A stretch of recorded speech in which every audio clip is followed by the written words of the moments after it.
స్వచ్ఛతా కార్యక్రమాల కొరకు శ్రమదానం చేసి పరిశుభ్ర ఆంధ్రప్రదేశ్ సాధించే సంకల్పానికి కట్టుబడి ఉంటానని ఈరోజు పరిశుభ్రత గురించి నేను వేసిన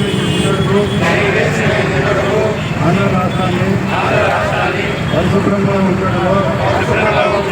సహాయం చేస్తుందని నమ్ముతూ ఈ రోజు నుండి నా తోటి వారికి కూడా స్వచ్ఛతపై అవగాహన కల్పించే దిశగా ప్రయత్నిస్తానని భవిష్యత్తులో తరాలకు ఆరోగ్యవంతమైన సుభిక్షమైన ఆనందకరమైన ఆంధ్ర రాష్ట్రాన్ని నిర్మించడానికి నాతో మొదలైన ఈ నిర్ణయం ద్వారా నా రాష్ట్రాన్ని స్వచ్ఛాంధ్ర స్వర్ణాంధ్రగా తీర్చిదిద్దేటట్లు నా వంతు కృషి చేస్తానని ప్రమాణం చేస్తున్నాను.